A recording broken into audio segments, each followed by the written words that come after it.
Years ago, I shared a small, run-down house with my best friend Henry on a quiet street in Northville, Michigan. Located just outside Detroit, the town wasn't exactly scenic, but it had its own appeal. The house was far from impressive, with its chipped paint, squeaky floors, and a persistent damp smell. Still, it fit our budget perfectly, as we were both broke and trying to make ends meet in our early 20s. Having been inseparable since 4th grade and stuck in the same monotonous job, moving in together seemed like an obvious choice. From the moment we settled in, the neighborhood felt strange. Most of the homes were aging and in disrepair, exuding an atmosphere of neglect. One house, directly across the street, stood out like something from a nightmare. Its roof sagged with decay, the siding was warped and crumbling, and the yard was a chaotic mess of overgrown weeds. The windows were so dirty you couldn't see through them, and scrawled in faded red paint near a shattered pane were the words "Keep Out." Henry made light of it, calling it the perfect spot for a zombie movie, but his joke didn't ease the unsettling feeling it gave me. The street offered little comfort. A few houses down, there were more boarded-up properties. Our neighbors on one side were constantly yelling day and night. On the other side was Thomas, an older man with long gray hair. We met him on our second evening there, his slow, deliberate walk giving the impression he had all the time in the world. Thomas was friendly enough, but there was something about him that set me on edge. Maybe it was the way his eyes darted around as he spoke, or the way he laughed at his own jokes a little too loudly. When we asked him about the house across the street, his demeanor shifted. "That place has been empty for as long as I can remember," he said. "Don't bother with it.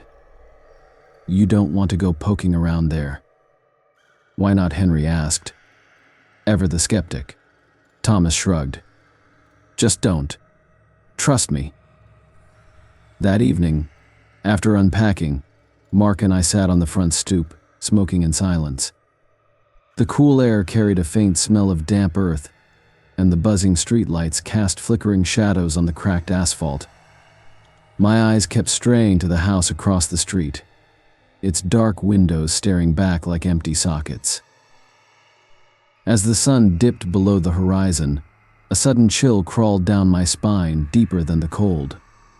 Unease gripped me, and I dropped my cigarette, crushing it underfoot. Henry noticed. "You look like you've seen a ghost," he teased. I pointed to the upstairs window of the abandoned house. "Someone's there," I whispered. Henry squinted but shook his head. I don't see anything just then. The figure I'd seen vanished into the shadows. "I swear someone was staring at me," I said.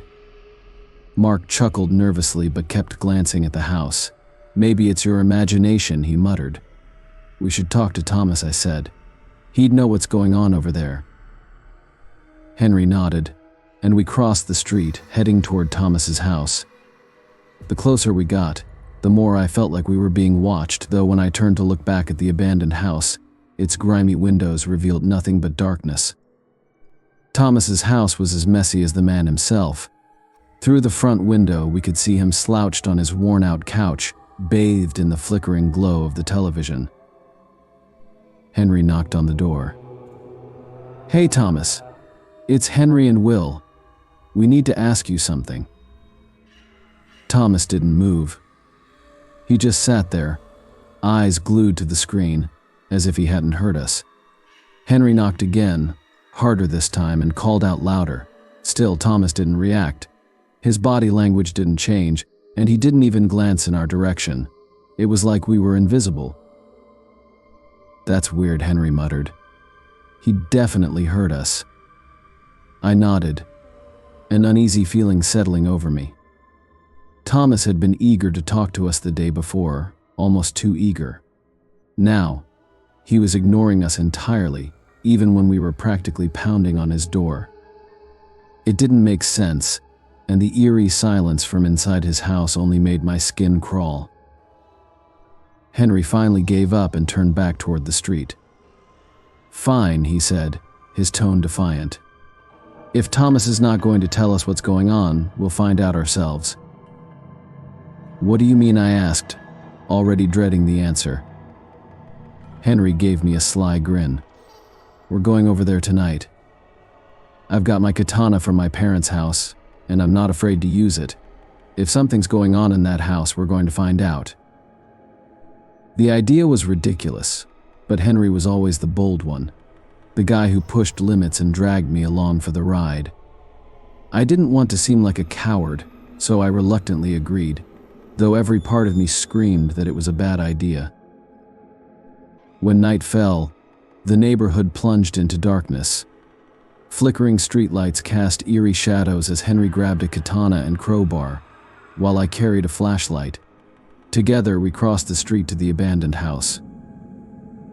We entered through the overgrown backyard, littered with debris. Henry pried the rotting back door open with a crowbar, the splintering wood echoing unnaturally loud in the still night. I froze, half expecting someone to emerge, but nothing happened. Inside, the air reeked of mildew and decay. Dust coated everything, and the house felt frozen in time. Our flashlights revealed grimy carpets, yellowed walls, and neglected furniture, an old couch spilling stuffing, a water-stained coffee table, and a crooked brass lamp. "It's so empty," I whispered, my voice barely audible over the sound of our footsteps. Henry nodded, his eyes scanning the room. No graffiti, no trash, nothing. You'd think squatters or kids would have gotten in here by now. We moved cautiously into the kitchen, which was just as bare. The refrigerator door hung open, revealing empty shelves streaked with rust. A few chipped plates sat haphazardly in the cabinets, and the sink was dry, its faucet caked with grime.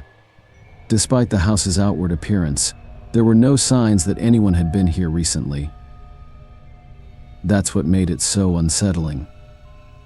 It was too quiet, too still, as if the house itself was holding its breath. The oppressive silence pressed down on us, broken only by the faint creak of the floorboards beneath our feet. Henry's flashlight beam swept across the room, and I saw his hand tighten around the hilt of the katana. "Let's check upstairs," he said, his voice steady but low. I hesitated. "Do we have to?" Henry shot me a look. "Come on, don't chicken out now." Reluctantly, I followed Henry to the narrow staircase at the edge of the living room. Each groaning step echoed like a warning as we ascended. At the top, a hallway stretched ahead, lined with closed doors. My heart pounded, and I whispered, "This place is giving me the creeps." Henry nodded but pressed on.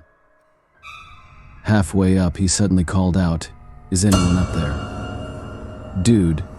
"Shut up," I hissed, my pulse racing. Before I could say more, heavy footsteps erupted above us, fast and deliberate. My stomach dropped as the sounds grew louder, heading straight for the staircase. Henry's wide eyes met mine. "Run," he shouted, yanking my arm. We bolted down the stairs, the wood screaming beneath our frantic steps.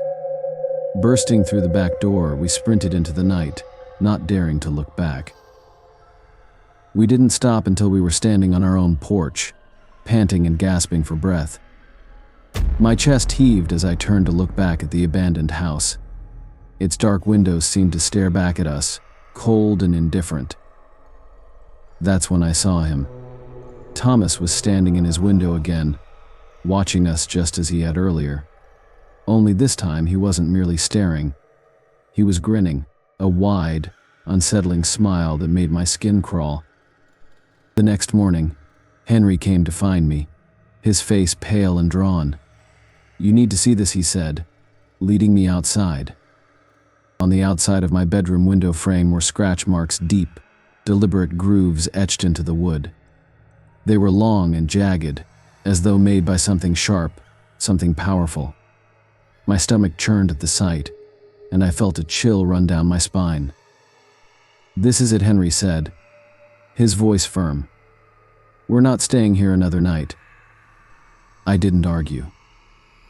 As we drove away from the house, the setting sun cast long, eerie shadows across the street. I stole one last glance at the abandoned house and felt an overwhelming sense of relief. We were leaving it behind, or so I thought. Even now, years later, I can't fully make sense of what happened that night. I often wonder who or what was in that house with us and what their intentions might have been. The moral of the story is, abandoned buildings hold more than memories. They carry the consequences of neglect. Respect the past, or it will haunt you.